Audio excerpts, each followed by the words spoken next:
Estimada comunidad, autoridades, académicos, funcionarios, alumnos, el día de hoy nos hemos reunido acá en el marco de las exposiciones presidenciables que ha organizado el Centro de Estudiantes de la Escuela de Industria. Esta jornada pretende acercar a la comunidad universitaria de la UTEM al debate político que se lleva a cabo en el país, en donde queremos conocer sus lineamientos de programa de gobierno en general y de forma particular sus planteamientos en lo que respecta a materias de ciencia y tecnología.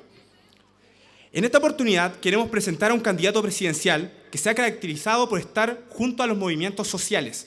Es conocida su participación durante el movimiento estudiantil de 2011, pero no solo en este, sino que ha participado en diversas actividades desde el punto de vista ecológico, humanista, entre muchas otras.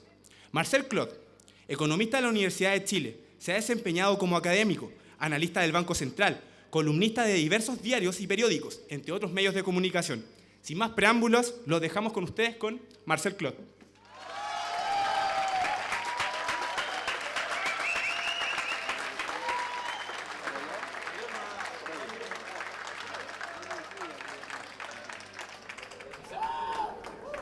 Oye, no se ve nada acá, pues no es posible apreciar, de establecer algún vínculo más directo con los estudiantes.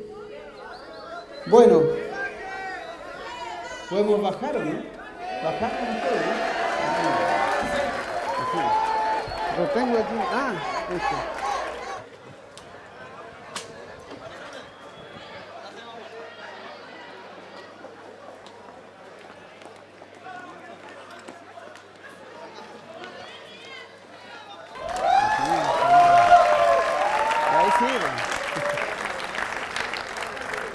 Este. Ahí sí que se ve mejor. Y es más directo esto. Bueno, y además se ve más concurrida la... ¿Se escucha bien ahí o no? Bueno, primero que nada, agradecer la invitación, pero más que nada agradecer el entusiasmo y esto que está levantándose en Chile, una esperanza. Vivíamos como decía Joaquín Sabina, con una epidemia de tristeza, ¿no? Y de repente el país empieza a mirar de otra manera y se empieza a movilizar y los estudiantes se articulan, marchan, exigen sus derechos, gritan en las calles. Primeros gritos de independencia, de libertad, de autonomía, de dignidad. Se enfrentan con carabineros, emplazan a las autoridades, a los políticos. Lo ven ustedes ahora corriendo detrás de lo que quieren los estudiantes. La señora Bachelet, preocupada. Yo pensaba que iban a votar por ella ustedes. ¿No? No, parece que no. Bueno. De repente los movimientos sociales expresan su descontento y como que no entienden los políticos. Uno escucha a Longueira y se sorprende, ¿no? Lo vieron el otro día desesperado, angustiado, en tolerancia cero. Decía, pero ¿cómo? Todo lo que hemos logrado, todo lo que hemos progresado, en todo lo que hemos alcanzado. Y uno se pregunta... Este es un político, ¿no? Es un político supone que está atento a lo que pasa en el país. Está atento a los acontecimientos, la sensación, ¿no? La voz, ¿no? Porque de alguna manera, ¿qué es un político? Es un representante, representa la voluntad popular. ¿Estará enterado este señor de qué es la voluntad popular? ¿Qué es lo que quiere Chile? Las encuestas, los estudiantes, los movimientos sociales, ¿qué es lo que nos están diciendo? Nos están diciendo que Chile es un orden económico donde todos nosotros no tenemos ningún papel que jugar sino el de ser un mero costo. Todos acá somos un costo. Un costo para las ISAPRES, que hay que bajar. Todo todo costo hay que bajar, hay que reducir, hay que disminuir. Como trabajadores, un costo cuyo salario hay que bajar. Como pensionados, un costo cuyas pensiones hay que bajar. Porque aquí lo único que importa, y eso es lo dramático, eso es lo angustiante finalmente, ¿no? Esto es nada más que un espacio para realizar el capital. Y por eso que los empresarios se molestan, ¿no? con la calle, ¿no? Con el grito de la calle. Se molestan porque la gente tiene que trabajar, tiene que agradecerle a los empresarios que reciben trabajo. Tenemos que sentirnos orgullosos de tener a personas como el señor Polman, ¿no? Que le paga, fíjese, este señor tiene, no lo salva, pero nada, no hay ningún aspecto de su actividad empresarial que lo salve. Le paga 6 meses a los proveedores. Tiene a sus trabajadores, el 90% de sus trabajadores con menos de 300.000 pesos promedio de salario. Y a los clientes les reprograma sus deudas de manera delictual. Fue condenado por los tribunales. Y gracias a un candidato, además tienen candidatos, ellos ponen candidatos, ¿no? Bueno, este país que nosotros tenemos, fundamentalmente opera para que el capital realice sus inversiones, para las ganancias de capital. Y uno no deja de sorprenderse todos los días. Los bancos aumentaron sus utilidades el primer trimestre del año 2013 respecto al primer trimestre del año 2012 en 40%. Las utilidades de las AFP, las utilidades de los bancos, las utilidades de Cencosud. Tenemos las empresas más grandes de América Latina, con niveles de negocios y de inversión gigantescos. Hemos llenado América Latina de malls, con Falabella, con Cencosud, ¿no? Han sido exitosos estos empresarios. Eso es Chile fundamentalmente. Pero en algún momento, porque siempre hay en un dejo de humanidad, siempre queda la dignidad. Siempre queda la aspiración de vivir en condiciones decentes. Y eso es finalmente lo que nosotros hemos escuchado en los últimos años. Queremos vivir un país donde los derechos básicos y fundamentales estén consagrados. No están consagrados los derechos cuando hay 500.000 estudiantes que deben 3.000 millones de dólares a la banca. No están consagrados los derechos cuando una familia tiene que endeudarse en 80 millones porque uno de sus miembros se enfermó de cáncer. No están consagrados cuando el sistema de salud privada es el tercer negocio más lucrativo.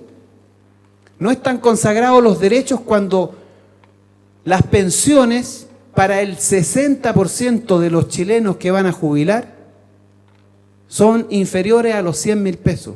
Estamos hablando de cerca de 6 millones de chilenos que van a salir como pensionados a vivir en condiciones de pobreza y algunos en condiciones de miseria.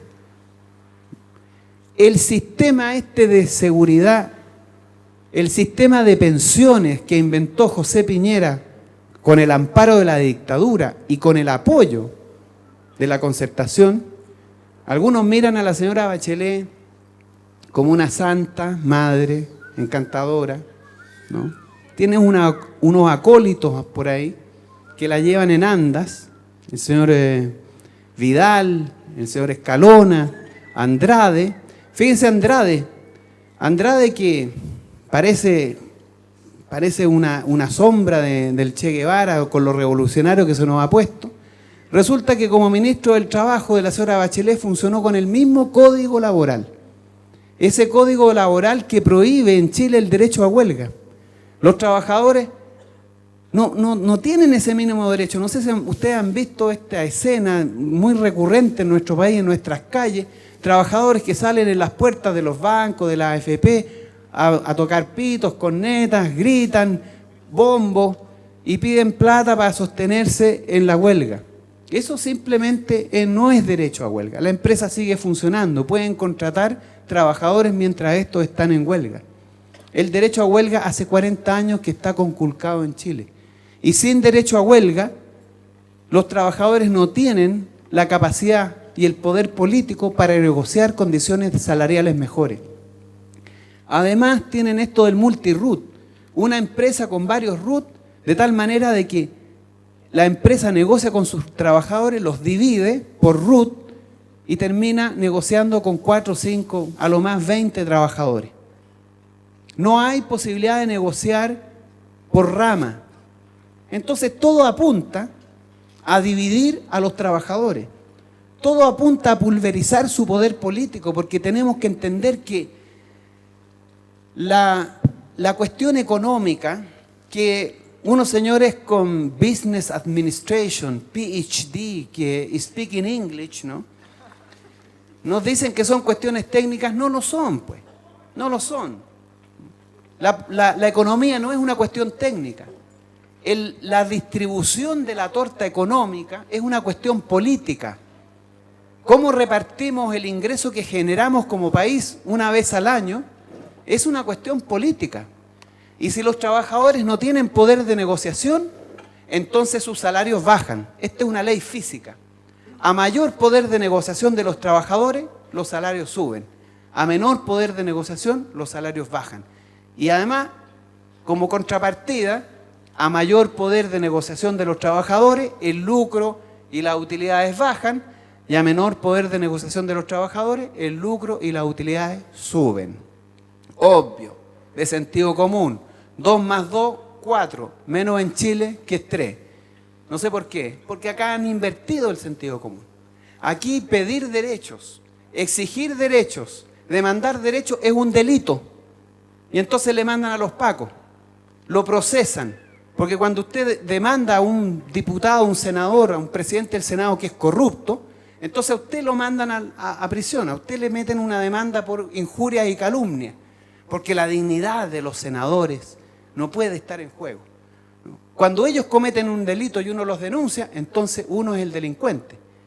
Y ellos, cuando cometen delitos, como este señor Goldborne, que es un delincuente, ¿no? Es un delincuente porque el señor evade impuestos, porque renegoció los intereses de sus clientes de manera ilegítima, cometiendo delitos, porque hay rectores que lucran en nuestras universidades privadas en Chile, y ellos lo hacen con todo derecho, ¿no? Ellos no son procesados, no son encarcelados, no son condenados, pero los estudiantes que no pagan sus deudas, sí son perseguidos por la justicia, los pueden embargar. Entonces, este es el país donde reclamar derechos es un delito y cometer delitos es un derecho. Ese es el problema grave que nosotros enfrentamos. Entonces, esta señora Bachelet, para volver a la historia que estaba contando, le fortaleció el negocio a las AFP. Pues.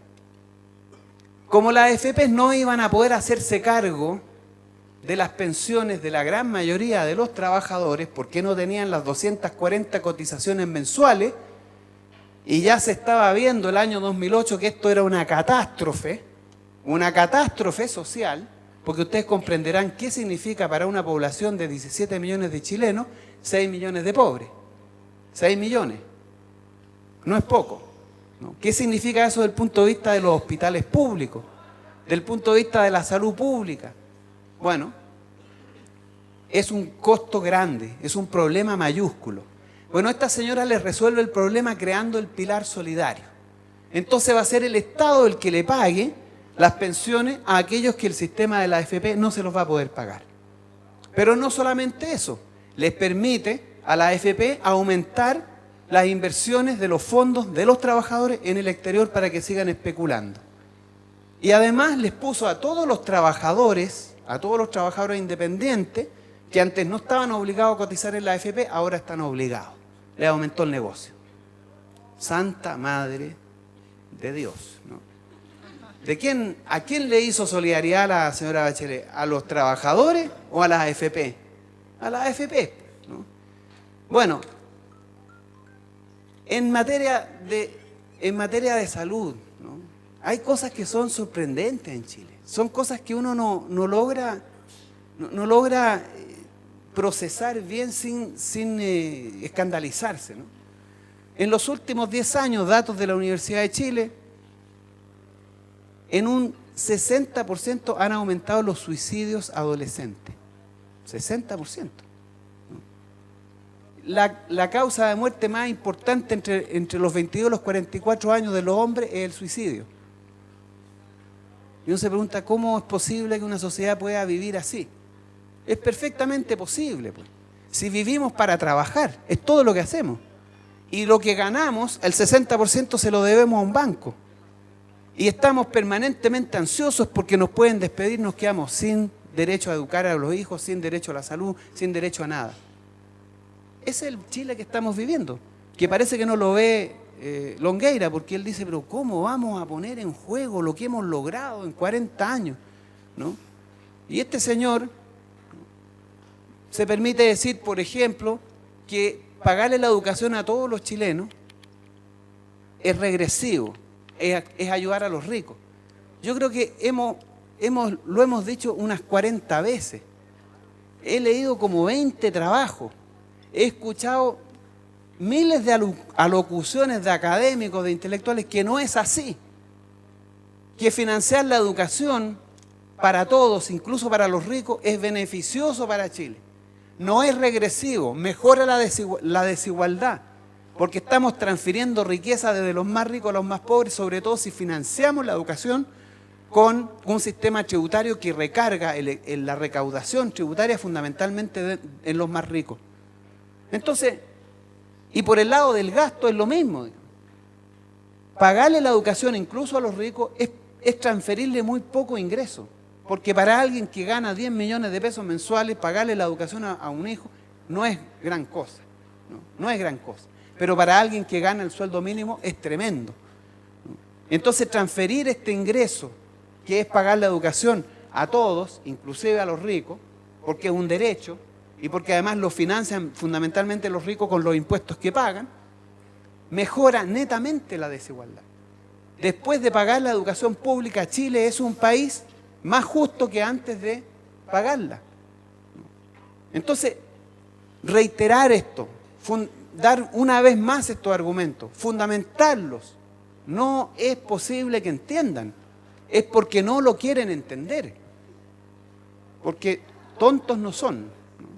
Lo entienden, saben, pero tienen que hacer un discurso, tienen que defender esto que han creado. La dictadura militar fue la toma del poder de la oligarquía para instalar el poder, el dominio y el control de la sociedad chilena por ellos, porque veían amenazantemente a un pueblo que venía empoderándose a lo largo del siglo XX para retomar el poder, para tomar el poder y construir una sociedad más justa. Eso simplemente no lo aceptaron. Y movilizaron el golpe militar, a los militares, instalaron el poder y crearon esto que les permite estar en Chile, gobernar Chile, dominarlo completamente en todo su ámbito. Y es por eso que yo digo muchas veces que esto es como una gran salitrera, ¿no? Donde los señores del capital, ¿no? Los dueños de las grandes empresas, son dueños de todo, como en las salitreras, ¿no? Que habían fichas. El dinero era plástico, lo inventaban ellos, igual que ahora, las tarjetas plásticas, ¿no? Igual que una salitrera. Dueños del hospital donde uno nace hasta el cementerio donde a uno lo entierran. Pasando por la universidad, pasando por las calles, por las plazas, los supermercados, los bancos, todo.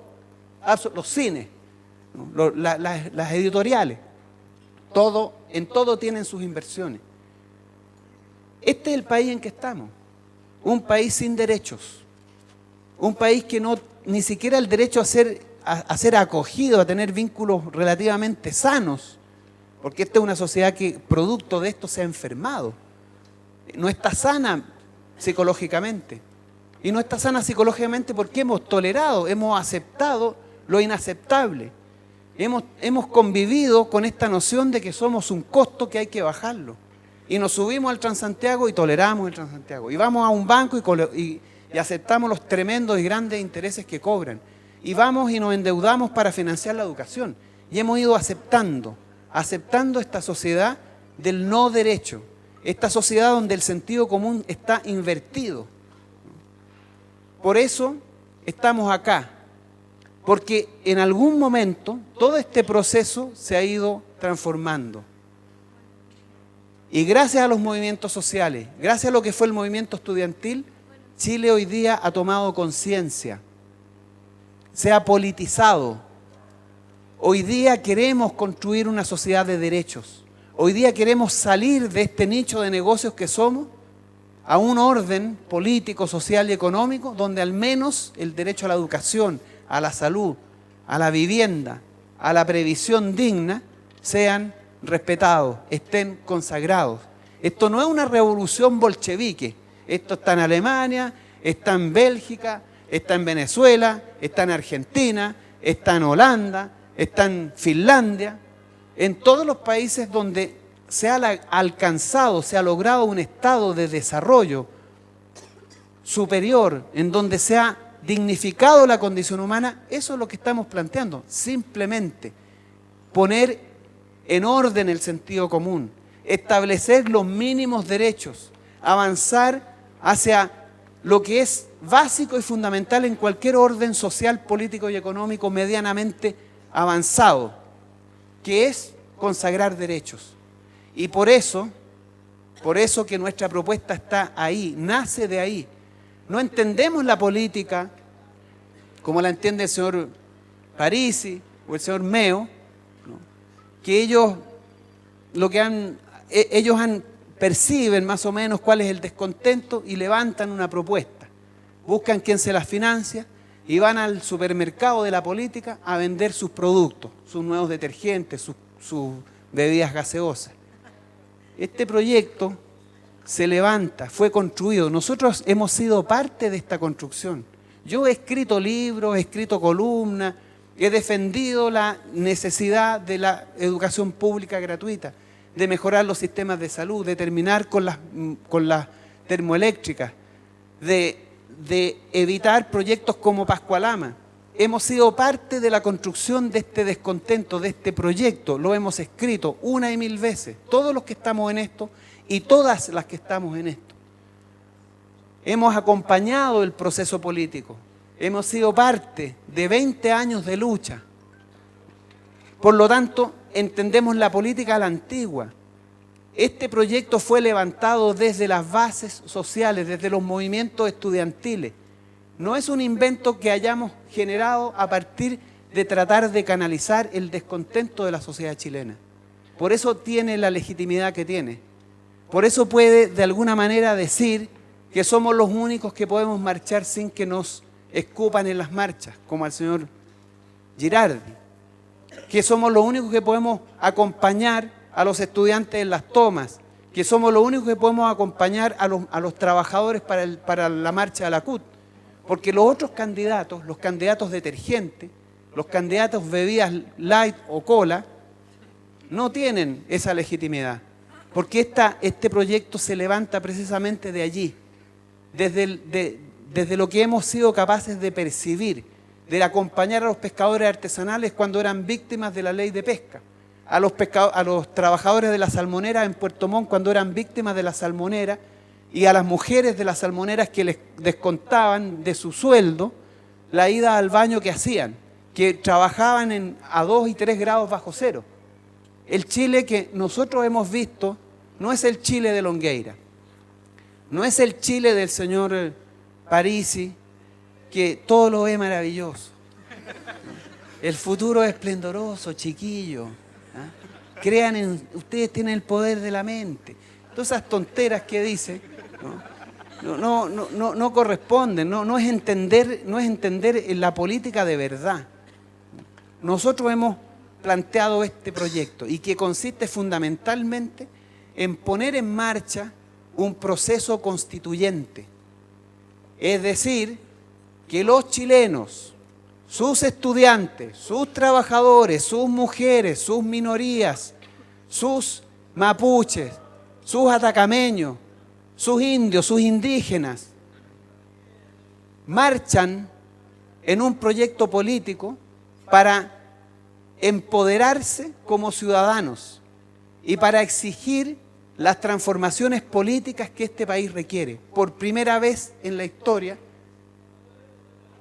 Chile tiene que poder darse la oportunidad de tener una constitución legítima, construida sobre la base de la genuina idea democrática, moderna, de la soberanía popular.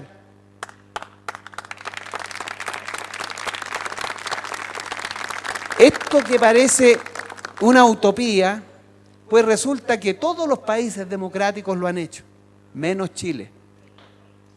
Y por eso decimos que Chile nunca ha sido democrático. Piensen ustedes, esto es que es demasiado descabellado. Un señor que está muerto, que murió hace 20 años, ese señor escribió la Constitución, la redactó. El ordenamiento jurídico, institucional, político y económico fue redactado por un señor que ya está muerto. Y Camilo Enríquez ya lo decía hace más de 100 años atrás. No puede una generación imponerle a otra su forma de vivir, su forma de pensar, su forma de educarse. Es tiempo ya que el pueblo de Chile por sí mismo se dé una nueva constitución. De allí se va a resolver el problema de la descentralización, el problema de la excesiva concentración del poder en Santiago, las formas poco democráticas de elegir a las autoridades, el sistema binominal, la discusión del presupuesto, la participación de los mapuches, de los indígenas en el sistema político, la posibilidad de reconocer constitucionalmente a los mapuches, crear una sociedad, un país plurinacional, donde sean reconocidos los derechos de todos los miembros de esta sociedad, pasa por tener una nueva constitución. Por eso que nosotros decimos que lo primero y fundamental es poner en marcha un proceso constituyente para convocar al pueblo de Chile a un plebiscito y preguntarle si quieren una nueva constitución, sobre la base de una asamblea constituyente elegida por poder popular, por elección popular directa, cuyos delegados constituyentes provengan precisamente del pueblo de Chile y no del Parlamento, ¿no? Y no de los partidos políticos que saben financiar campañas. Esa es la primera tarea, una nueva constitución. Y a partir de esa nueva constitución, comenzar un camino distinto, en donde podamos nacionalizar el cobre, porque el cobre es de Chile y fue desnacionalizado por la Concertación, gracias a la legislación que se generó en la dictadura. Tenemos que recuperar el agua, tenemos que recuperar el cobre, tenemos que tener e instalar en Chile un sistema de educación pública gratuita y universal, porque es un derecho, porque le hace bien a las personas y le hace bien a los pueblos ser educados, ser críticos, ser bien formados. Tenemos que también cambiar el concepto de la educación. Hoy día el sistema educacional produce factores de producción, no produce ciudadanos, no produce gente crítica, capaz de pensar por sí misma, con autonomía. Esa gente que lee el Mercurio y dice, sí, es correcto, ¿no? Que sea capaz de entender qué es lo que hay detrás de una editorial de un diario como el Mercurio o como La Tercera. O que de alguna manera sea capaz de tener la dignidad suficiente para organizarse, para participar en política. Y que entienda, porque un ciudadano, una persona que sale del sistema educacional en un país tiene que entender que la política es central, que nada pasa en el mundo si no hay política, que la calidad del agua, el contenido de los productos, si se rotulan o no se rotulan los productos transgénicos, es una decisión política. Lo que enseñan a los estudiantes en la universidad y en los colegios es una decisión política. Por lo tanto, el sistema educacional debe formar seres políticos que entiendan la razón de la política, la centralidad de la política y que se conviertan en actores políticos. Eso es lo que nosotros estamos planteando en este proyecto, iniciar, poner en marcha este proceso constituyente que nos permita instalar esta sociedad de derechos, donde podamos reivindicar a los pueblos indígenas, donde podamos construir una nueva relación con la naturaleza, donde no sea entendida exclusivamente como un factor de producción más y reconozcamos la dignidad de la vida que hay en otras formas de existencia. ¿Cómo hacerlo, don Marcel? Perdón, disculpe, ¿cómo hacerlo? ¿Cómo hacer el tema del agua, del tema del cobre? ¿Cómo están realizando? ¿Cómo van a hacer los chilenos? Bueno, lo que nosotros estamos planteando es que la posibilidad de recuperar el cobre pasa por una decisión política. Si la gran mayoría de los chilenos quiere renacionalizar el cobre, entonces vamos a tener que renacionalizar el cobre. Porque nadie puede negarse a la voluntad popular. Y si cambiamos la Constitución y si reformamos las leyes, obviamente, soberanamente el pueblo de Chile puede tomar esa decisión y lo vamos a hacer. Porque nadie puede negarse, ninguna institución política puede negarse al ejercicio soberano de los pueblos. La esencia de la democracia es precisamente la voluntad mayoritaria de un pueblo. Por eso que este proceso debe continuar en esa dirección. Como yo les decía, recuperar el agua. El agua no puede estar. Tenemos que cambiar el Código de Aguas, derogar el Código de Aguas. Y esa es una decisión política, expresada mayoritariamente por la voluntad popular a través de marchas, organizaciones, declaraciones, poner en juego y hacer valer y ejercer ese poder político que está en la base de una sociedad. El agua no puede seguir en manos de multinacionales, no debe seguir siendo un medio de consumo, un medio una mercancía que se intercambia en mercados para hacer negocios lucrativos. Mientras a las puertas de Santiago hay gente que no puede disponer de este recurso, que hace sus necesidades en bolsas plásticas, hay miembros de la clase política que están pensando hacer negocios con países árabes para exportar agua de los deshielos del sur. Esa es la lógica que nosotros debemos cambiar y modificar. Esa es la tarea que nosotros nos hemos planteado. Hacia allá queremos avanzar, pero para avanzar en esa dirección y para contestar la pregunta que se me hacía, no basta con cambiar a un presidente. No basta con elegir otro pintamonos más que promete cosas, que ofrece distintas alternativas, ¿no?, para una vida mejor. Entonces ofrecen un país mejor, otro ofrece que es posible, otro que hay que atreverse. Bueno, siempre esta confusión que hay entre la publicidad y la propaganda. Hoy día no es muy distinto, porque así lo entienden ellos, y esa es la diferencia en que nosotros hemos planteado. No es muy distinto vender un nuevo producto, legitimar en el mercado una nueva marca, que elegir a un presidente. Nosotros estamos planteando que aquí tenemos que cambiar el país. Tenemos que construir un Chile diferente, no solo elegir un presidente, esa es una parte del proceso.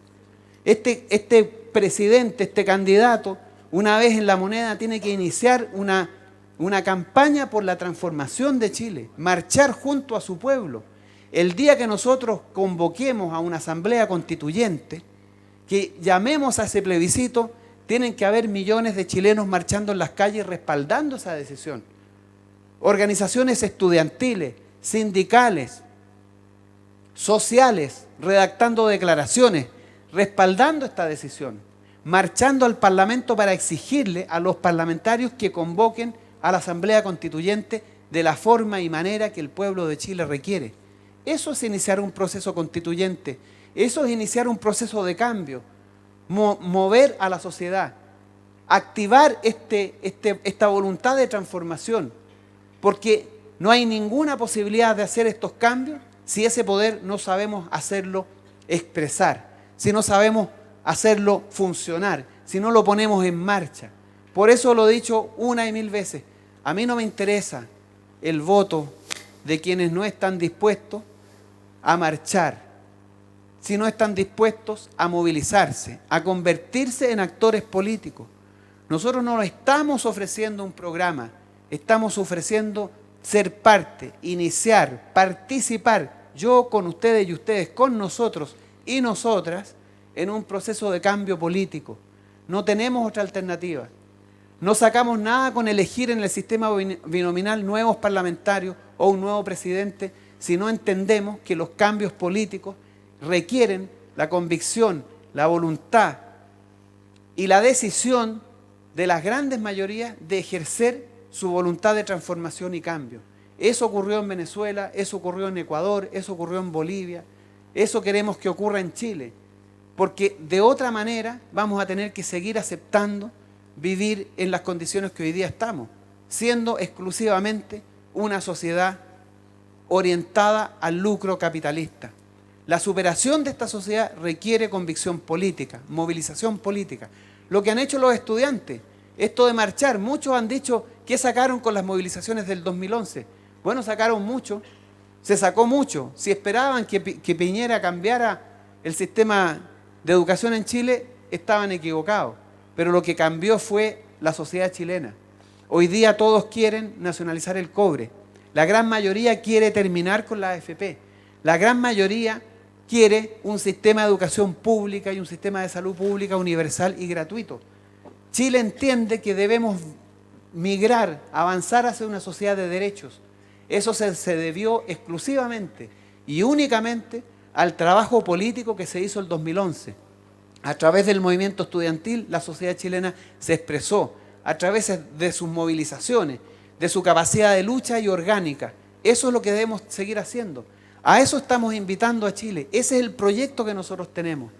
Pero ustedes tienen que tener la convicción, la certeza absoluta de que no vamos a entrar en la moneda para sentarnos a conversar con la SOFOFA, con los grandes empresarios, cuál es el proyecto que vamos a desempeñar en Chile, como lo hizo el señor Lagos cuando fue elegido presidente, que llamó a la SOFOFA y discutió el proyecto y cambió el programa de gobierno por un plan de modernización que discutió y que le fue presentado por la SOFOFA, para que ustedes se enteren, ¿no?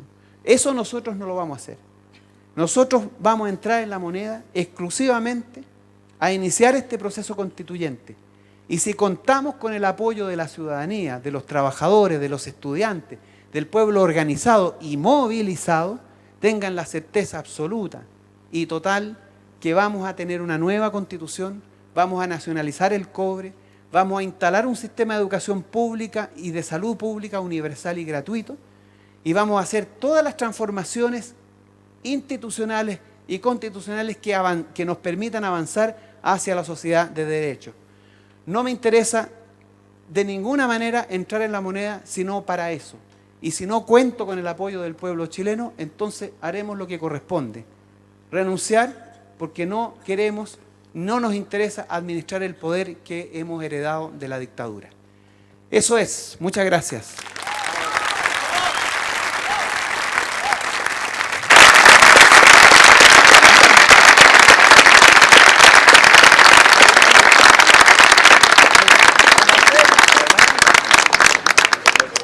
¿Quién va a administrar el debate?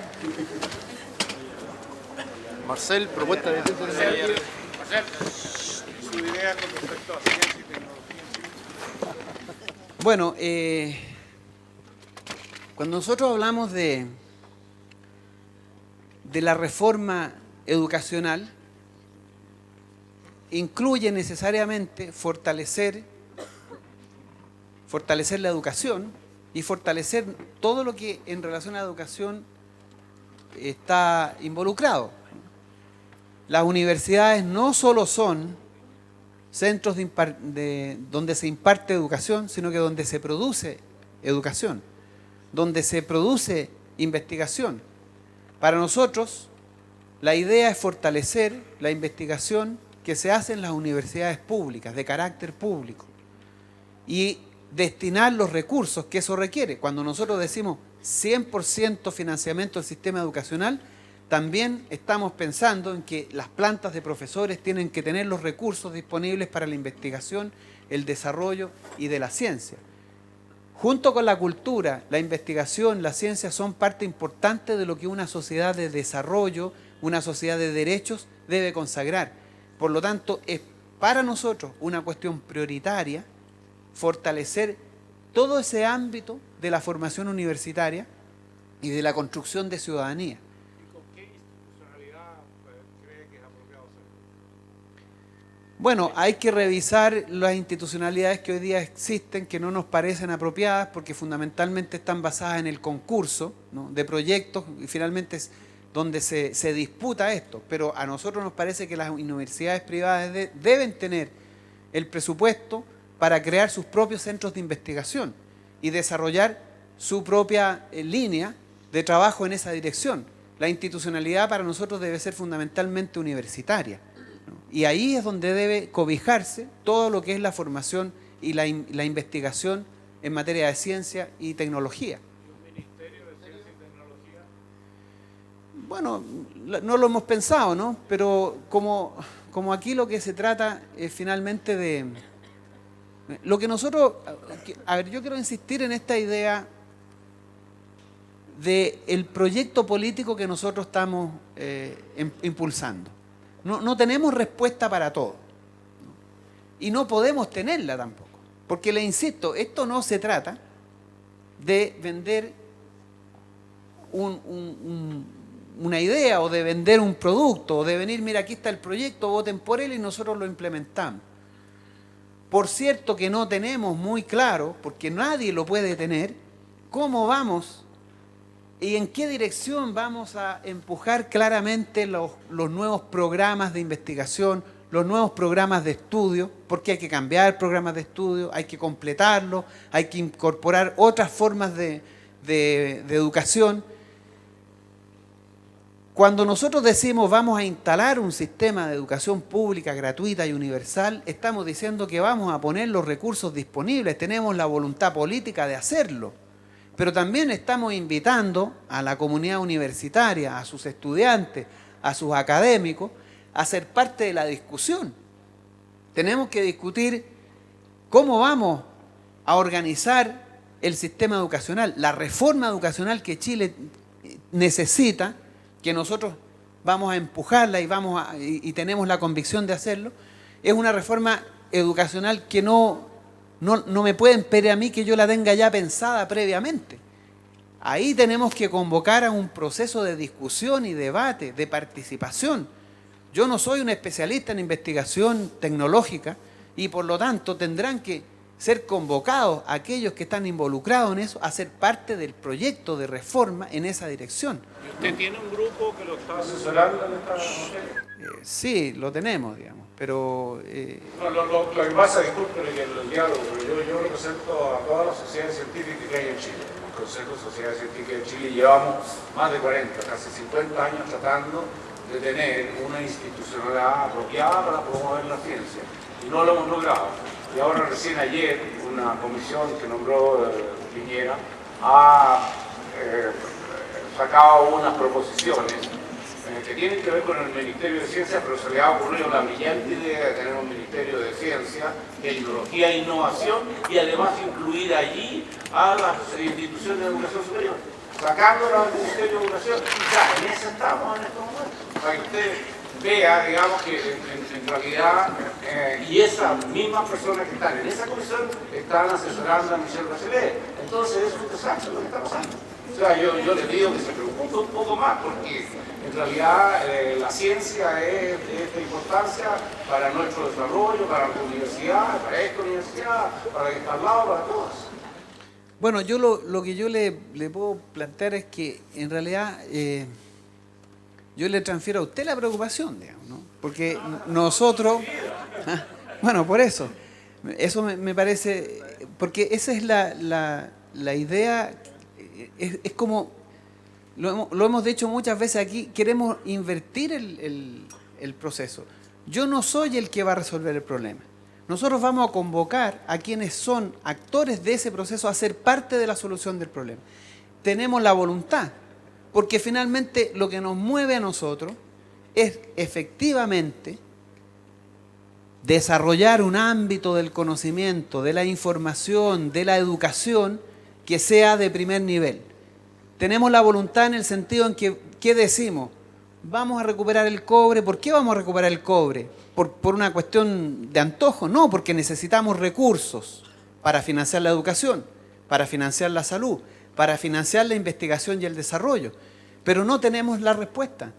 No tenemos el camino previamente determinado, porque lo que nos interesa es convocar a quienes deben, a quienes tienen algo que decir en esa materia. Y la voluntad nuestra es precisamente que la comunidad universitaria, la comunidad académica, incluso la sociedad en general, sea parte de la discusión del problema, sea parte de la discusión de la reforma educacional que queremos implementar y desarrollar.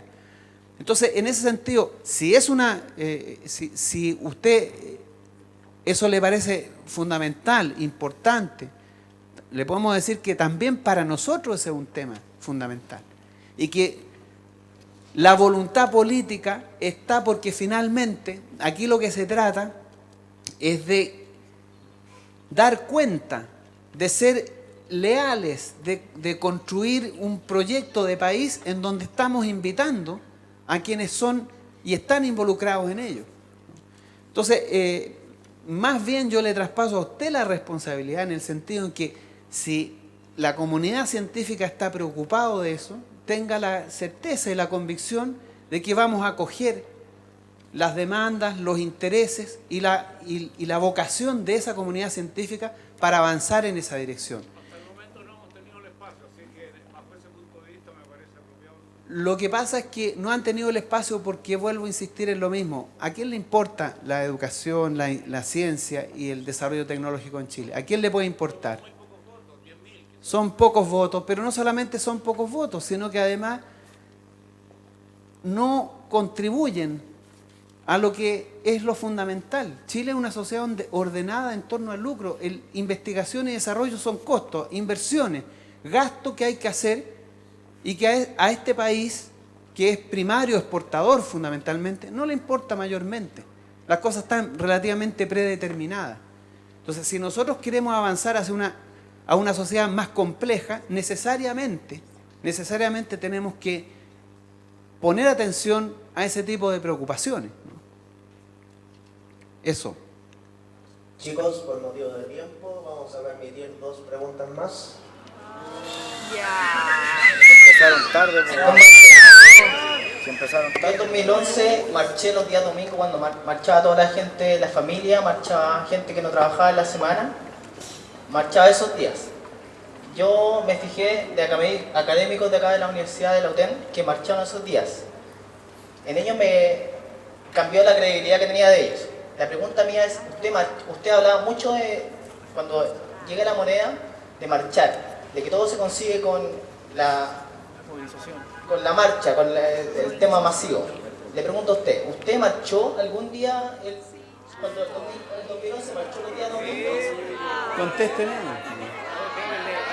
40 marchas. Esa no vale.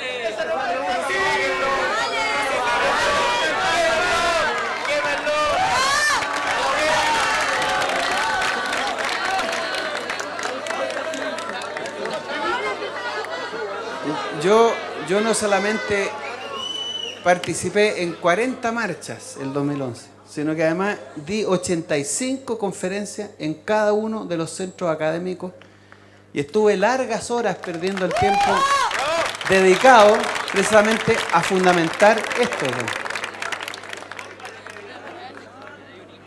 No, sí, no, pero digo... Así es que creo haber respondido eso.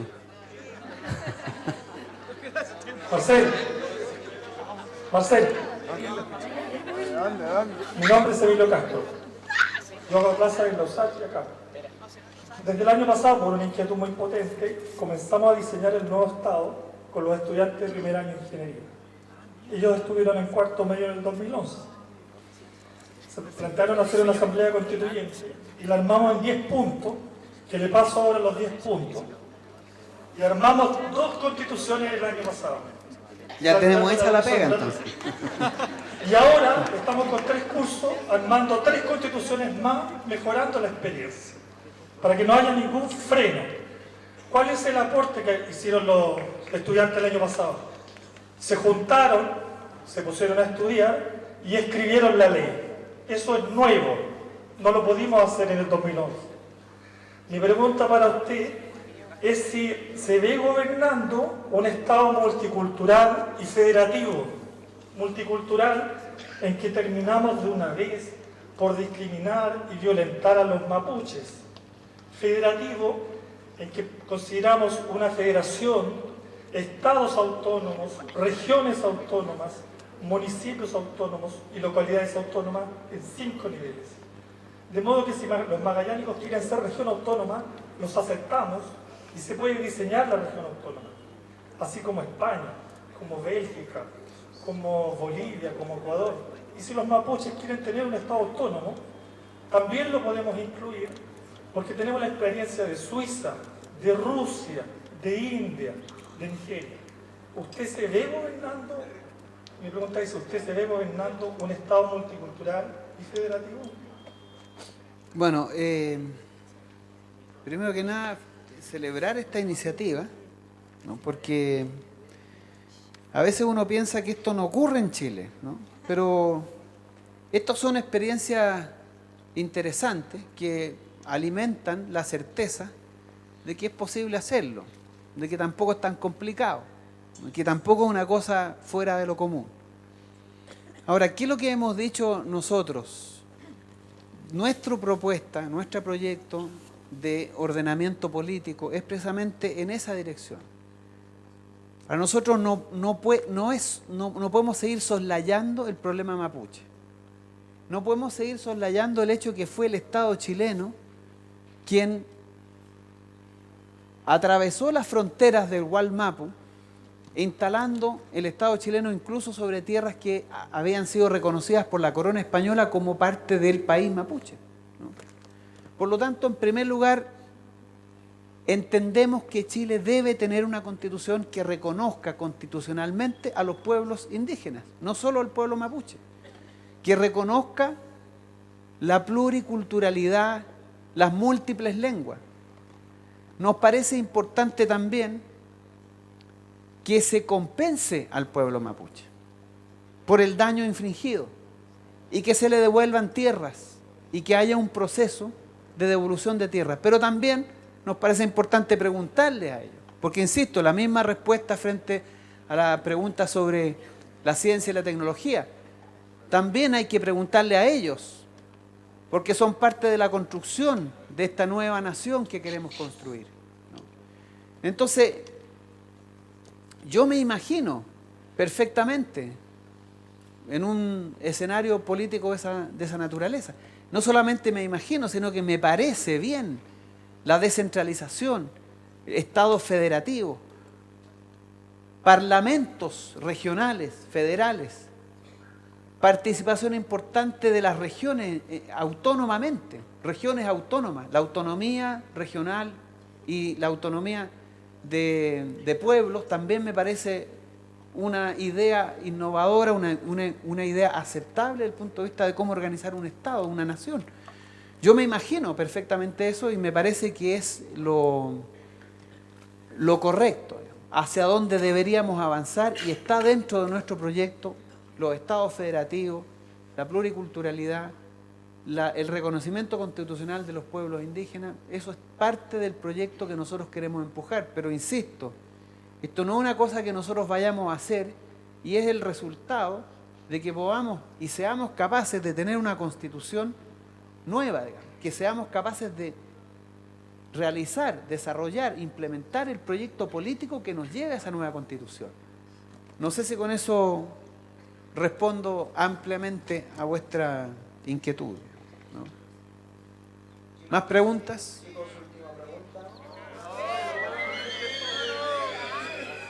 La otra no se ha hablado del tema de estudiantes, pero quiero interiorizar en un tema de los trabajadores.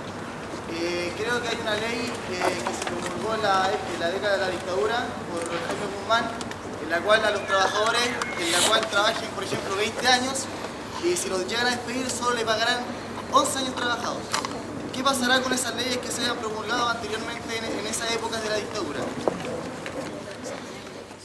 Bueno, nuestra aspiración es que toda ley que haya sido creada bajo dictadura sea derogada y reemplazada por una ley democrática.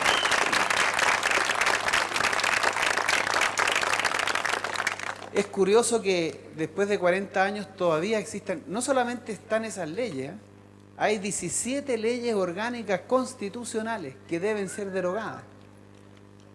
Por lo tanto, de allí la importancia de esto que llamamos poner en marcha un proceso constituyente, un poder constituyente, una nueva institucionalidad, una nueva ley que permita ir instalando leyes que sean más apropiadas, ¿no? El tema del trabajo para nosotros es una cuestión fundamental, porque, como ya yo lo decía anteriormente, si los trabajadores no tienen el poder político para disputar en las negociaciones la repartición del ingreso de lo que se produce colectivamente, entonces la tendencia es que van a perder cada vez más su posición y vamos a ir creando una sociedad injusta, desigual. Cuando termina el gobierno de Salvador Allende, el 60% de la torta era un salario o una remuneración. Hoy día no supera el 35%. ¿Y eso dice relación con qué?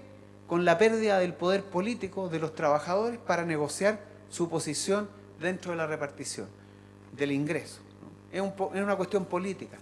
Esas leyes están orientadas fundamentalmente a disminuir la capacidad de negociación y el poder político de los trabajadores. Y obviamente la posibilidad de progresar en esa dirección pasa necesariamente por crear una legislación, un ordenamiento institucional que fortalezca la capacidad de los trabajadores. Por lo tanto, esas leyes, como otras, digamos, ¿no? Como la que prohíbe el derecho a huelga, el código laboral, que hay que reemplazarlo por un código de otra naturaleza, ¿no? No sé si con eso contesto la pregunta. ¿Alguna otra pregunta? Sí, acá, por favor. ¿Te han hecho el reportaje de la ANLA? Veo poca televisión, pero sé que se trata del tema de los animales. Sí, habla de un país de derechos. ¿Va a existir ese país de derechos también para los animales o va a ser solo para nosotros? Bueno, yo en lo personal siempre he sido partidario del reconocimiento constitucional de los derechos de los animales, en lo personal. Pero insisto, digamos, la constitución que nosotros vamos a crear no es una constitución que sea la que yo quiero, es la constitución del pueblo de Chile. Pero ciertamente, a mí me parece, y lo dije, digamos, ¿no?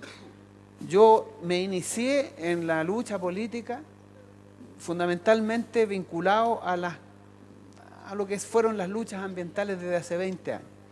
Para mí, la cosmovisión humanista donde toda naturaleza es una función del bienestar del ser humano me parece inadecuada. No comparto ese humanismo. Creo que debemos avanzar hacia un ordenamiento en donde la otra vida, las otras formas de vida tengan la misma dignidad, el mismo derecho a existir y a ser respetado y a ser dignificado.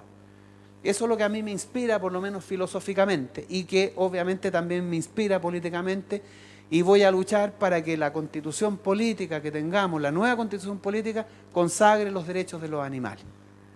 Eso. Muy avanzado el pensamiento. ¿Dónde es acá? Soy académico de la Escuela de Trabajo Social de acá de Lutero.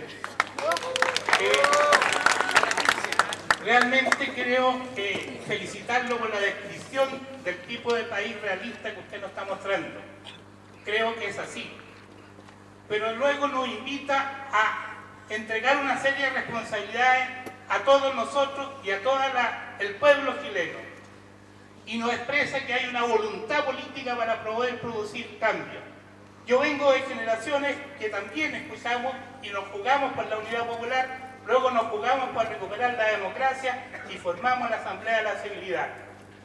Siempre nos expresaron voluntades políticas, pero no nos cumplieron. Y sacrificamos de alguna u otra manera 2 generaciones en lucha para lograr lo que queremos. Creo que hoy día se levanta la posibilidad de asumir y controlar la voluntad política que ustedes dicen, pero para eso tenemos que organizar a este pueblo y organizarlo desde un punto de vista de generar los espacios de debate y de profundización del análisis. ¿Y qué es lo que nos va a garantizar una posibilidad de producir los cambios? En la medida que seamos organización popular en la perspectiva de un cambio. Pero aquí no hemos organizado y luego nos matan para la casa. Espero que en este proceso de elecciones, donde estamos discutiendo y generando un espacio de debate y análisis crítico, esto se exprese finalmente no en un voto más en la urna, sino que se exprese en una organización real de cambio en la perspectiva de lo que usted está planteando. Y yo invito ahí en ese caso a los estudiantes, a los movimientos, a los dirigentes a revisar sus propias organizaciones. ¿Qué es lo que tenemos que mejorar? ¿Qué tenemos que potenciar? Porque usted es lo que nos está llamando a generar una subjetividad popular y protagonista para el cambio.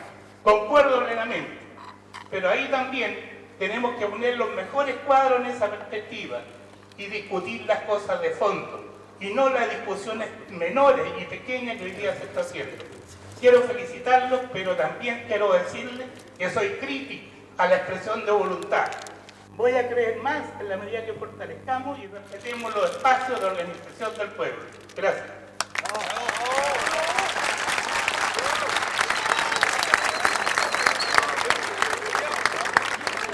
Bueno, solamente compartir lo que usted está planteando. No creo que tenga mucho más que agregar, salvo decirle que los que estamos en este trabajo, no hemos salido de un partido político, no hemos llegado en avión a esta realidad. Somos parte de esta realidad. Hemos luchado en esto, hemos sido parte activa, hemos sufrido las consecuencias de la sociedad sin derechos. Yo creo que hay una genuina voluntad por parte de quienes hemos participado en esto, porque además en esto yo estoy con trabajadores, yo estoy con pescadores artesanales, con dirigentes de sindicatos bancarios, de trabajadores del cobre. Los mismos estudiantes son parte de este proyecto. O sea, la única manera que yo puedo, por decirlo así, puedo confirmar esta voluntad, porque no es solo una voluntad, ¿no? La voluntad, claro, otros la han expresado también, pero hay una historia de trabajo, ¿no? Hay una convicción que nace precisamente de desde dónde hemos trabajado, dónde hemos estado instalados, dónde nos hemos inscrito, a quién hemos acompañado, quiénes son nuestros compañeros de ruta. Y eso es lo que yo puedo mostrar, digamos, como una suerte de legitimidad para poder decir que tengo la certeza y tengo la convicción y me asiste la absoluta voluntad de ser leal a la voluntad popular. Es lo único que yo puedo comprometer. No me interesa, y lo insisto, y espero demostrarlo. No voy a entrar en La Moneda a conversar, a sentarme con el señor Luxic, con el señor Mate, con el señor Angelini. Yo voy a entrar con los trabajadores, voy a entrar con los estudiantes. Nosotros estamos invitándolos a ustedes a sumarse a este proceso. No vamos a gobernar con ellos, vamos a gobernar con ustedes. La idea, y eso es el desafío ese, y no es solo mi desafío. Lo que dice el profesor es absolutamente correcto. Si no entendemos que debemos revisar las formas de organización, si no entendemos que los cambios los hacen los pueblos, que si no se organizan, si no se movilizan, y hay una desconexión entre la sociedad política y sus gobernantes, entonces se parte para cualquier lado. La única garantía que vamos a tener de que esto se cumpla es que efectivamente la sociedad, también por sí misma, los trabajadores, los estudiantes, las mujeres, las organizaciones mapuches, indígenas, sociales, sean capaces de organizarse y constituir un poder popular de verdad y real. Porque es el único poder sobre el cual nosotros podemos hacer transformaciones, ¿no? El otro poder no nos va a favorecer. En ese sentido creo que esa duda siempre es importante tenerla además, ¿no? Siempre es importante, nunca hay que entregar la representación y la confianza 100%. En política debemos estar siempre alertas y debemos estar siempre activos. Si perdemos, eso es lo que nos pasó con la concertación. Creímos que ellos iban a hacer la tarea que no hicieron y aceptamos la desmovilización, aceptamos la pérdida de una importante capacidad de movilización política que había construido la sociedad chilena durante el periodo de la dictadura. Y lentamente, paulatinamente, la concertación fue desactivando, desarmando y desestructurando a esa sociedad. Mi compromiso es que eso no lo vamos a hacer. Mi compromiso es que vamos a fortalecer esa organización. Vamos a construir poder popular, vamos a construir poder estudiantil, poder social, poder sindical. Queremos fortalecer el poder político de la sociedad, porque nuestra convicción es precisamente muy distinta a la que hemos asistido estos 40 años. Y es precisamente esa, la construcción de una sociedad donde los derechos estén consagrados. Muchas gracias por su aporte, profesor. Queridos estudiantes, tenemos que respetar el tiempo del candidato. Aquí hay una pregunta más. Esperemos un poquito.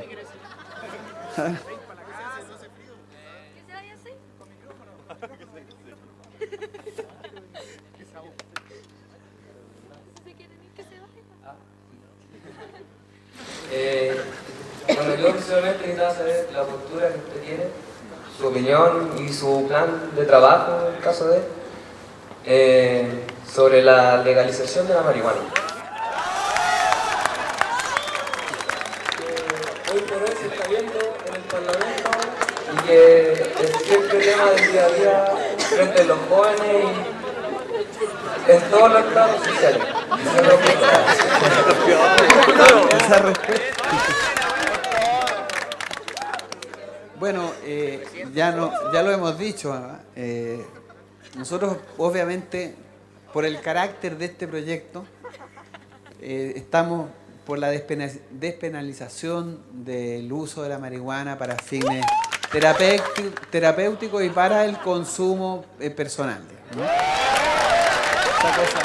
Pero además, también pensamos que todo lo que ha hecho el país en materia de lucha contra las drogas fuertes debe cambiar, debe orientarse a la formación, a la educación, a la recreación, al deporte. Hay que a resolver los problemas sociales que explican el fenómeno de la droga, porque creemos que lo único que se ha hecho hoy día es favorecer el negocio del narcotráfico. Y a nosotros nos parece que ahí también hay que hacer cambios importantes. Pero en relación a lo que es una aspiración ya masiva, no nos parece pertinente que el Estado prohíba el consumo personal, el cultivo propio, individual de la marihuana y el uso terapéutico, ¿no? Eso. Aquí había una pregunta. Hola, Marcel. Hola. Tengo una pregunta y algo que me gustaría decir a los demás, que abarca las dos posibilidades de tu candidatura. Primero partiría con la optimista, entre comillas, de que salga elegido.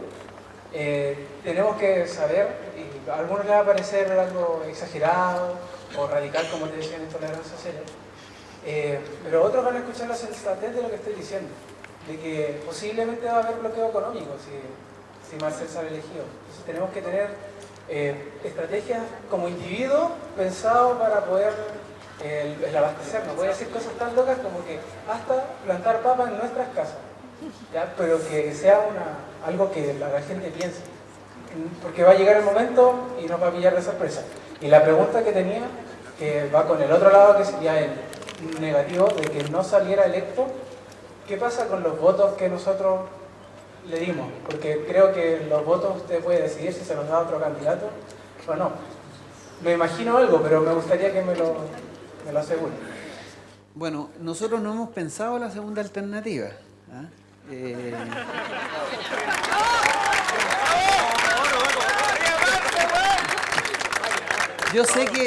Yo sé que uno se ríe con esto y mucha gente así como que dice, bueno, es optimista, pero yo, la verdad, yo los invito a pensar las cosas de una manera distinta.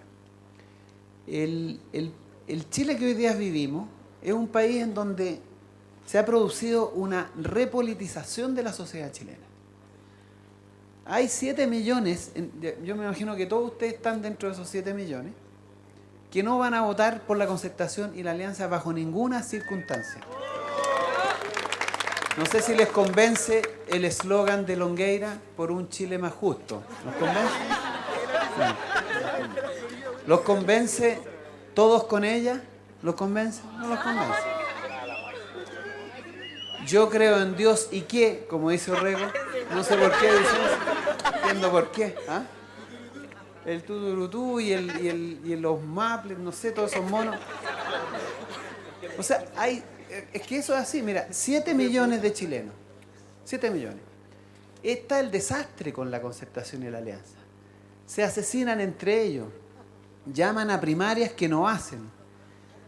Santifican a una Madonna y no le hacen caso ni por casualidad. Avisan las primarias y no las implementan.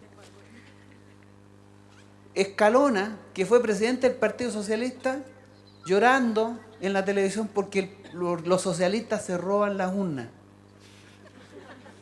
Uno dice, se pregunta, ¿ustedes creen realmente que si esta sociedad se ha politizado, va a volver a poner su confianza en ese tipo de políticos? No. Ahora, el desafío entonces es ¿cuál? Hay 7 millones de chilenos que no va a votar por ellos. ¿Cuál es el problema? La desesperanza, la desilusión, el desencanto que planteaba el profesor ahí, que lo tuve yo también. Yo fui parte de esos desencantados. Yo fui miembro de la Concertación hasta el 93. Después me fui porque francamente era inaceptable cómo empezaron a cambiar las decisiones en función de legitimar la dictadura militar. Bueno, el desencanto del problema. Si nosotros somos capaces de levantar un proyecto sustentado en ideas convincentes como esta, tan simple, de decir, mire, si aquí nosotros no tenemos todo hecho, no tenemos todas las respuestas, tenemos pensamientos generales, pero sí tenemos una convicción real, que este es un país donde está únicamente consagrado el negocio. Y eso no puede ser. Y tenemos que avanzar a una sociedad de derechos. Y si la gente lo entiende, y si logramos impregnar de esperanza, de emoción, de ganas de cambiar las cosas, porque también, piensen esto, ¿no?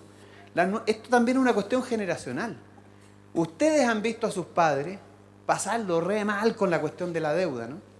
De pagar los colegios, de pagar las universidades, de que no les alcanza la plata. Y ustedes se proyectan, ¿no? Dicen, este es el país en que yo voy a vivir. ¿Qué mejores oportunidades van a tener ustedes que sus padres? Cuando en los diarios les pagan 200.000 pesos, la tercera, 200.000 pesos a un periodista recién egresado. Cuando en una municipalidad como La Pintana consideran que una madre tenga que ganar 600.000 pesos, es mucho. 600.000 pesos es un sueldo indecente en Chile y al mismo tiempo es un tremendo sueldo. Pocos tienen ese sueldo. Entonces, si nosotros logramos convencer a una parte importante de esos 7 millones de chilenos de que podemos transformar políticamente Chile, que la cuestión política es central y que de lo que decidan ese día que van a ir a votar va a determinar el futuro, entonces podemos dar una sorpresa.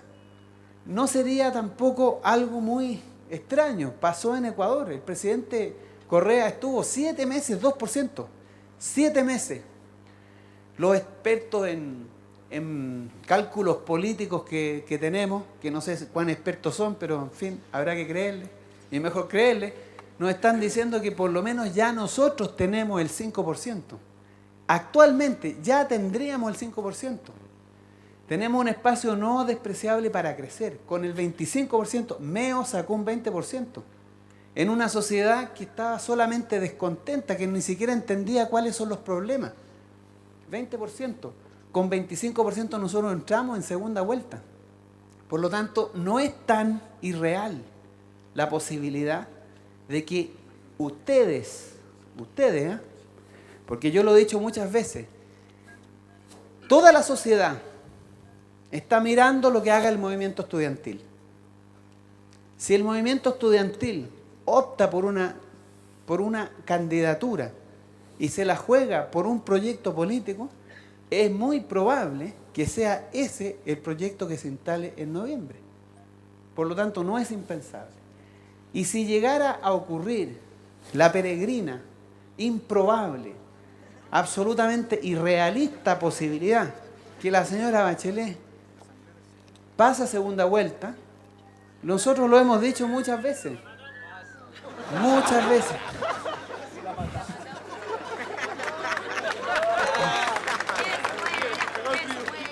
No vamos a llamar a votar por ella, vamos a llamar a la abstención. Eso es. Porque además no son mis votos, no me pertenecen. Insisto, cambiemos la lógica de la política.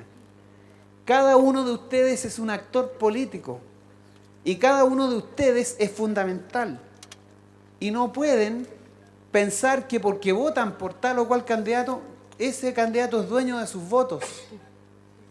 Es absolutamente distinta la forma en que tenemos que pensar la política.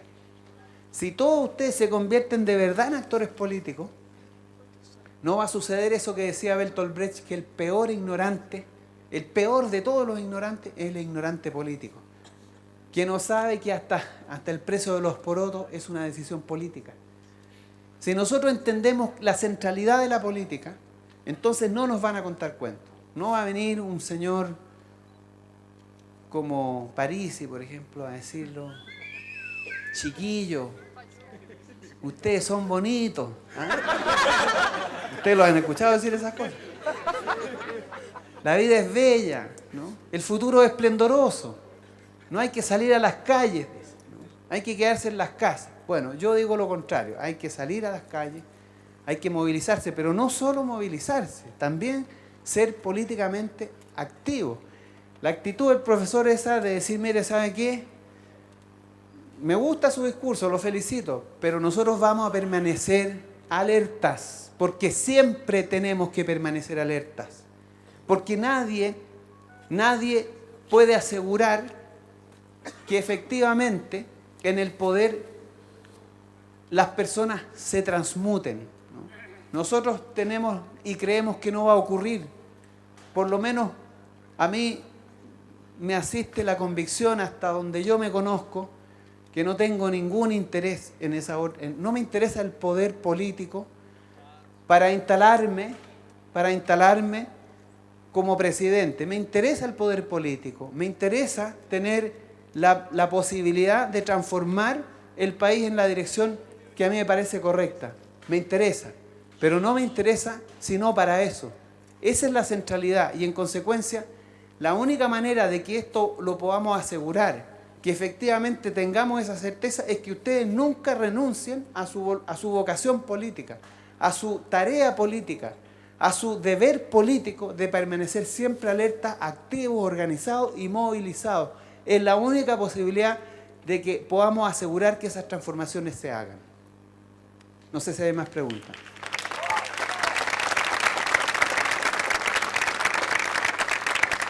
Por lo demás, yo digo lo siguiente. Salvador Allende fue un presidente que fue leal a la voluntad de su pueblo.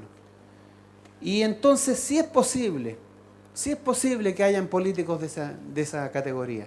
No todos los políticos son como los que nos han tenido que suceder estos últimos años. Y es posible que una vez más en la historia asistamos a un proyecto político honesto. También es posible, pero no se olviden que ese proyecto fue posible gracias a la organización popular, a la existencia de partidos políticos organizados, movilizados, sociedades y trabajadores que eran capaces de expresar la capacidad política en un gobierno. Eso fue lo que ocurrió, digamos, ¿no?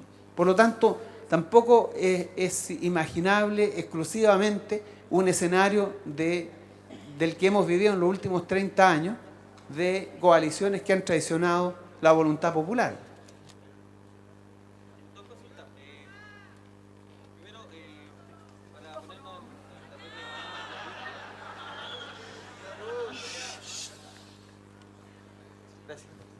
Primero, para que tengamos visión a futuro, si es que en noviembre resultan bien las elecciones parlamentarias, lamentablemente van a ser con el sistema actual.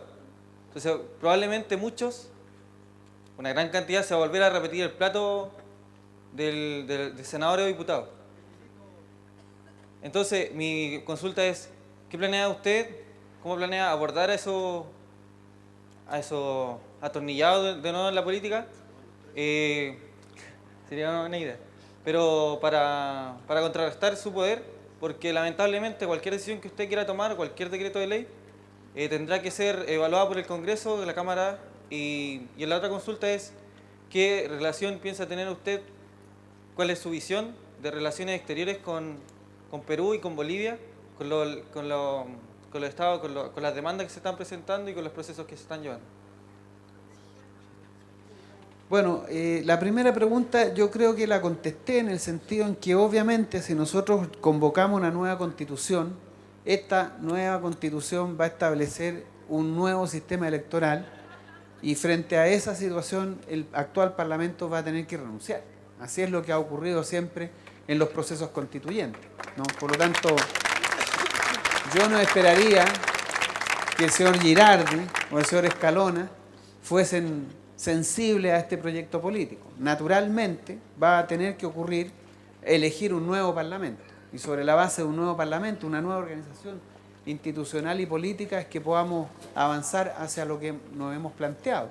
Incluso el presidente tiene que volver a ser elegido, digamos, en una nueva organización, digamos, un nuevo sistema electoral y político, ¿no?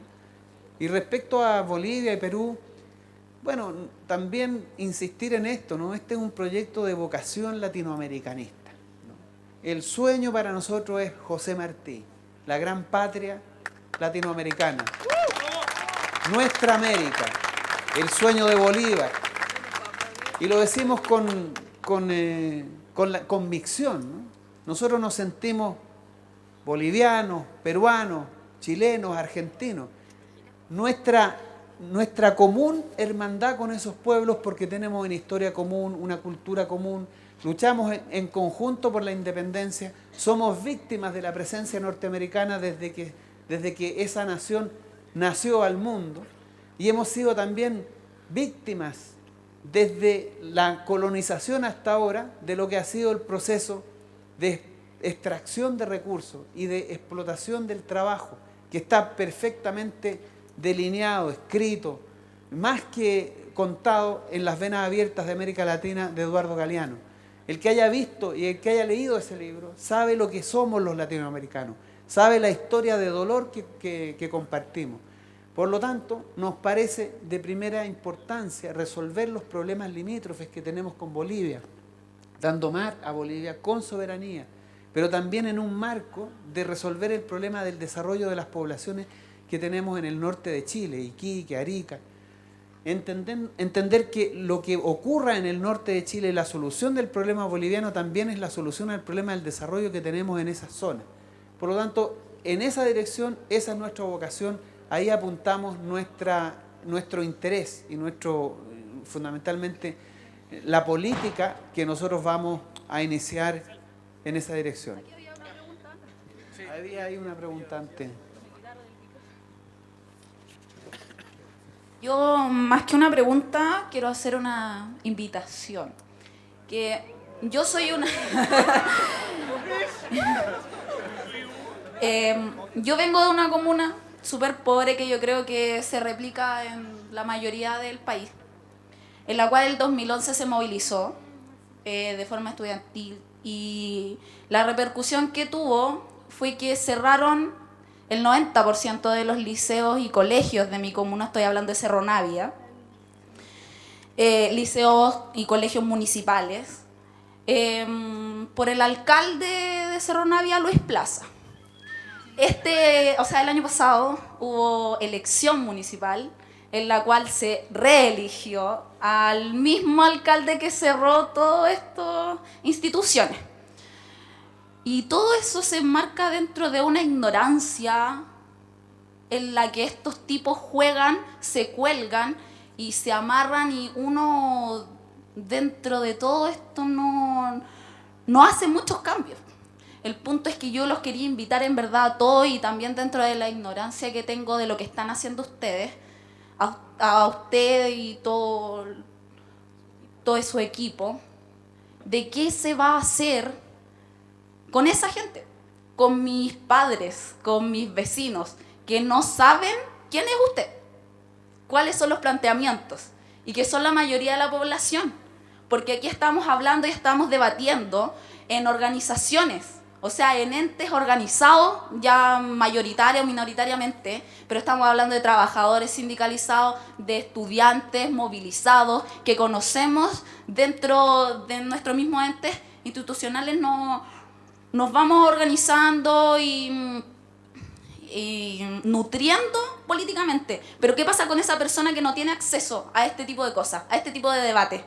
¿Qué pasa con, por ejemplo, mi madre, y que se replica con mis vecinos que trabajan desde las 6 de la mañana hasta las 8 de la noche, que no tienen plata porque trabajan por el mínimo como para educarse por otros medios, llegan a ver la televisión pública porque tampoco tienen acceso a cable, que sí da a otros a veces horizontes, ni a internet, ni tienen acceso a conocer, ni siquiera por monetario, sino que no tienen acceso a conocer otros medios de difusión, ya sea la radio, ya sea la prensa.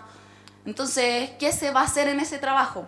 Porque yo llego a mi casa y salgo a esta realidad, de la realidad en la que todos estamos movilizados, en la que todos estamos y sabemos a dónde vamos y por quién vamos a votar, y que Longueira y que todos estos hueones nos mienten. Pero que yo hablo con mi vecina y me dice, pero si la señora Bachelet es lo mejor que nos puede pasar. Entonces, ¿qué hacemos con eso? Y quería invitarlos en verdad a todos a difundirlo dentro de sus comunas, de sus comunidades. ¿Y qué se va a hacer como proyecto? ¿Ustedes qué quieren generar? Bueno, para nosotros ese es un gran desafío, ¿no?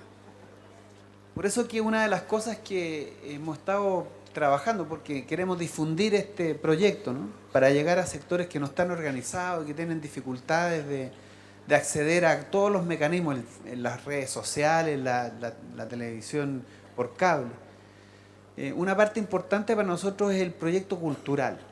Se han sumado a esta iniciativa grupos como Iyapu, Los Vázquez, sectores que han trabajado la música popular, y un trabajo importante que vamos a hacer para poder llegar a esos sectores es precisamente a través de la cultura, ¿no?, a través del puerta a puerta, la visita, o sea, tenemos que llegar a esos sectores, ¿no?, y estamos planteando un trabajo, organizando una estrategia para poder alcanzar de alguna manera a difundir el proyecto en esos ámbitos. Pero también estamos invitando a todos, por ejemplo a ti, digamos, ¿no?, que tú hables con tu mamá, que tú hables con tu vecina, tienes suficientes elementos para transmitirle esto, ¿no?, porque eso también es muy importante, ¿no?, el boca a boca, la conversación personalizada. Si cada uno de nosotros nos convertimos en actores políticos, eso es ser actor político, ser capaces de decirle, mire señora, ¿usted sabe quién le aumentó la edad de jubilación a las mujeres? La señora Bachelet. ¿Usted sabe quién le quitó la cuota mortuoria a las mujeres por el bono por hijo nacido? La señora Bachelet. O sea, aquellos que tenemos un cierto grado de información tenemos también el deber de difundirlo, de transmitirlo y de ir haciendo trabajo político. Es parte de nuestra responsabilidad también. Yo lo he hecho con mis hijos, con mis padres, con mis amigos. El debate político, nosotros tenemos que empezar a debatir políticamente en nuestras casas, Eso yo recuerdo que era una práctica del Chile de los 60, de los principios de los 70. El debate político, la discusión, la conversación política, es parte también de lo que tenemos que hacer. Es difícil, pero creemos que si contamos con el gran apoyo voluntario que estamos teniendo, y si logramos instalar bien el discurso a nivel de lo que van a ser los debates presidenciales y la publicidad que podamos hacer, vamos a capturar un importante grupo, no todo, porque hay una votación muy dura que está alineada a esos sectores, pero también es cierto, digamos, que no es la gran mayoría, no es la gran mayoría, y creo que parte importante de esos 7 millones que no votan tienen más cultura política de lo que uno se imagina, pero nos vamos a encontrar con esa dificultad.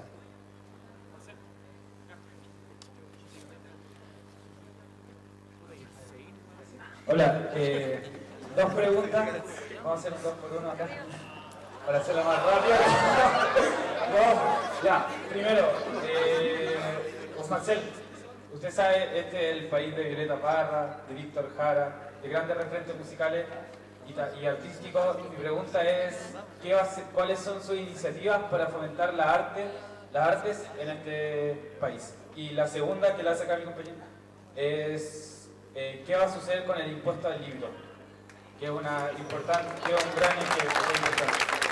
Quizás no son ejes tan fuertes de lo que hay que cambiar ahora, pero sí llegan a ser importantes. Y esa es mi pregunta. Bueno, tengo una mala noticia con lo del impuesto al libro. Nosotros lo vamos a bajar. ¿No? Lo vamos a bajar. Porque es una cosa, es más por una señal, por una convicción y por una demanda muy sentida. Yo he sido parte de los que han clicleado muchas veces y pedido que se baje el impuesto al libro. Pero también hay que pensar que los precios son generalmente inflexibles a la baja. Por lo tanto, por más que baje el IVA al libro, lo elimine, no va a bajar necesariamente el precio de los libros. No, esa no es la política para que la gente lea más. No es la política para que los libros sean más baratos. Nosotros creemos que tiene que haber un impulso público. Tenemos que tener editoriales de carácter público, como lo que fue alguna vez la editorial Quimantú, que produjo hubo mucha producción de libros a bajo costo. Porque los libros hoy día valen 15.000 pesos, 10.000 pesos. Tú le sacas el IVA, si es que lo bajan, lo van a bajar a 8.000 pesos. Sigue siendo caro, ¿no? Por lo tanto, claro, vamos a bajar el impuesto al libro. Eso de todas maneras, porque lo vamos a eliminar. Pero más bien como una señal, ¿no?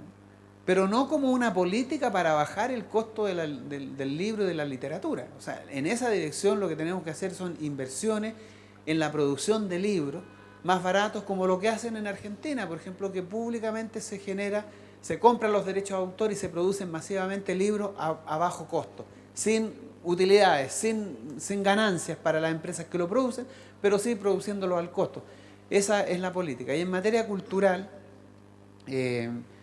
nosotros, una de las cosas que nos importa fundamentalmente, y lo van a ver más adelante, es el sello cultural de esta campaña. Para nosotros la cuestión cultural es fundamental. Vamos a terminar con esto del fondar, que es competir por fondos escasos, donde realmente el apoyo a la cultura es bastante mediocre. Para nosotros una cuestión fundamental es la cuestión de la cultura. Creemos que tenemos que tener televisión pública, donde se pueda expresar distintas formas culturales, donde podamos recuperar lo que fue la idea de la televisión universitaria, en donde podamos rescatar el trabajo que hicieron personas como Víctor Jara, Violeta Parra, Gabriela Mistral, Pablo de Roca, Vicente Huidobro, y toda la tradición cultural y Neruda también, pero como lo mencionan tanto, también me gusta mencionar a los otros poetas chilenos, que también han sido grandes, como de Roca, Huidobro. Bueno, el Estado tiene necesariamente que comprometerse con el financiamiento de la cultura. Una sociedad más desarrollada, más sofisticada, necesariamente tiene que invertir en cultura, ¿no? Y eso requiere crear espacios para el desarrollo de la música, del cine, la idea de tener un gran apoyo por parte del Ministerio de Cultura para el desarrollo del cine chileno, del cine latinoamericano, la producción intelectual de escritores, poetas, para nosotros es una cuestión fundamental y la vamos a apoyar. Pero también, insisto en lo mismo, en la medida en que quienes están interesados en apoyar eso, en desarrollar eso, se movilicen, exijan, se articulen y generen las instancias para poner, también para facilitar esas decisiones, ¿no? Para por decirlo así, legitimar al propio gobierno, al propio Estado en esas decisiones, es importante que la sociedad los exija, ¿no? Y si no lo tenemos así, difícilmente va a ser una prioridad. En la medida que la sociedad también lo ponga como prioridad, es una tarea que vamos a movilizar y que nos va ciertamente a convocar, porque es parte esencial de lo que nosotros creemos en un proyecto político nuevo, que también es un proyecto cultural, una nueva forma de entender lo estético, las relaciones interpersonales, la música, el tipo de música, cómo se crea la música, cómo se construye la música. Todo eso es parte importante de un proyecto político centrado en la lógica de los derechos y de la soberanía popular. Marcel, su equipo me acaba de decir, Marcel, depende del... Tenemos que ir. Claro, el candidato tiene compromiso agendado. Bueno, voy a terminar. Última pregunta por allá y... La gente del fondo que no la han pescado. La gente del fondo. Bueno, última pregunta.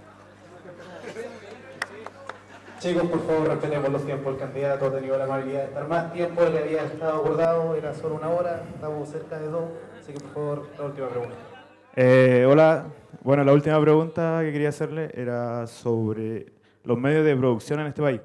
Todos sabemos que para que un país crezca y se desarrolle, los medios de producción tienen que estar bajo el control de su comunidad. En estos momentos en este país el control de los medios de producción está bajo el control de 10 familias.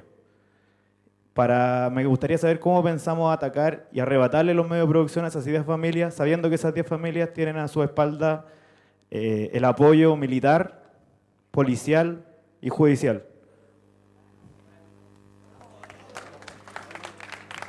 Bueno, nosotros hemos planteado, entre otras cosas, por ejemplo, la creación de un polo estatal de bancos, es decir, nacionalizar una parte importante de los bancos. Los bancos son también un medio de producción crítico y relevante.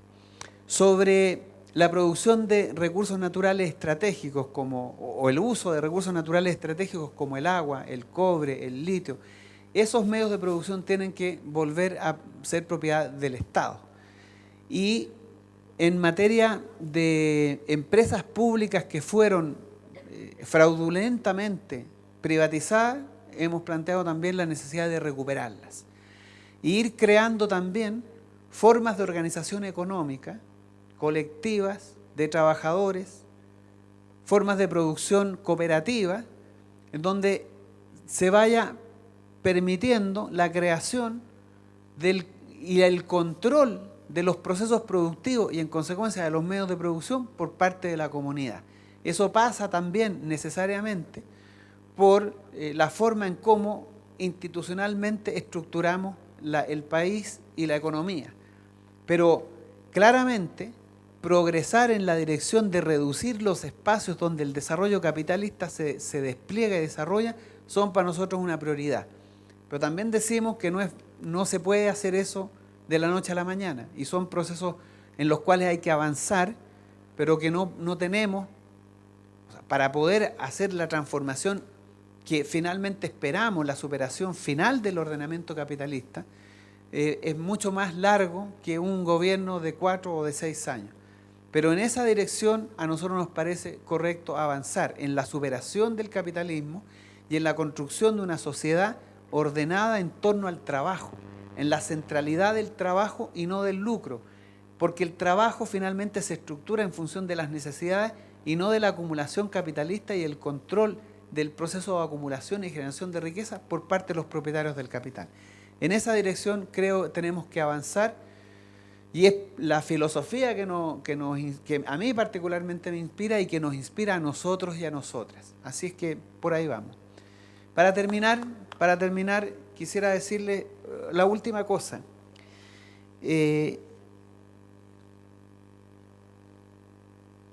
Los pueblos que alcanzan estados superiores de desarrollo son pueblos que tienen la convicción y tienen la decisión de tomar la historia por sí mismos. Hace 40 años en Chile, que ese proceso histórico en que los trabajadores, los estudiantes, las organizaciones sociales tomaron la decisión a principios del siglo XX, inspirados en la Revolución Mexicana de 1910, que levantó a los trabajadores, que levantó a los campesinos en contra de la oligarquía, logró llegar y expandirse por toda América Latina. El siglo XX fue un proceso en donde los condenados de la tierra, los perdedores de siempre, fueron progresivamente articulándose, construyendo poder, levantando su propia dignidad. El año 73, y en América Latina hubo un retroceso en ese proceso. Se retrotrajo la historia hacia procesos oligárquicos del siglo XIX. Y hoy día, en los últimos 20 años, América Latina ha ido recuperando, se ha ido restaurando a sí misma y ha levantado proyectos de independencia, proyectos de dignidad, proyectos de soberanía, proyectos de insubordinación frente al poder establecido. Nosotros vamos atrasados en ese proceso. Chile es de los países más retardados en la recuperación de aquellos mecanismos, de aquellos procesos políticos que han permitido que otros países como Argentina, Venezuela, Bolivia, Ecuador recuperen la historia. Porque la historia finalmente es de lo que se trata, de escribir la historia. La historia de los últimos 40 años de Chile es la historia del poder, es la historia del capital, es la historia de las 5 o 10 familias que manejan este país. Nosotros tenemos la firme convicción de iniciar un proceso de recuperación de la historia, donde los trabajadores, los estudiantes y las grandes mayorías entren finalmente a ser considerados sujetos de derechos, sujetos de la historia, autores de su propio proceso de transformación y de emancipación. Tenemos la tarea, la obligada tarea, la urgente tarea, la insoslayable tarea de iniciar un proceso de reconstrucción política, de soberanía, de independencia, de emancipación.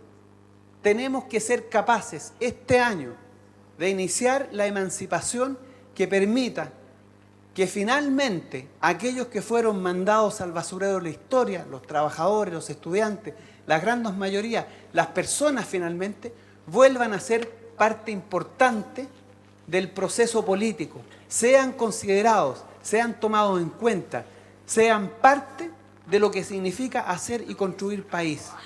Esa es la invitación, eso es lo que nos conmueve, eso es lo que nos interesa poner en marcha a nosotros y a nosotras.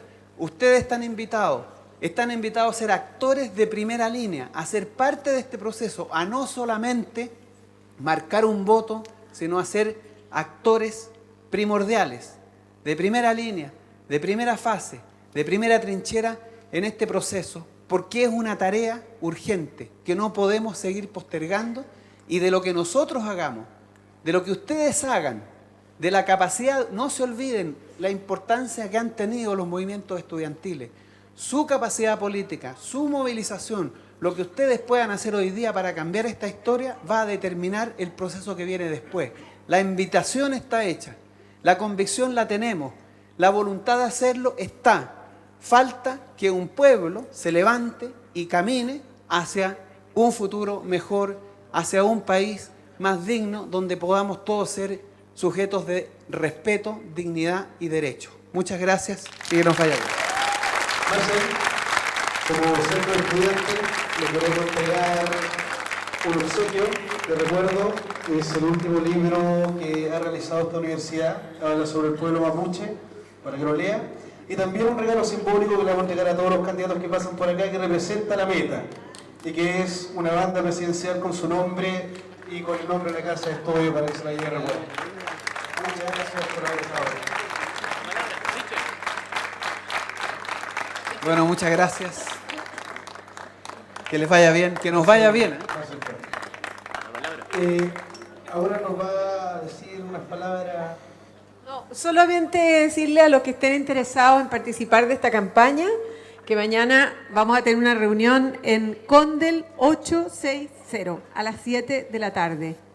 Así que Condel 860. Los esperamos. Chao.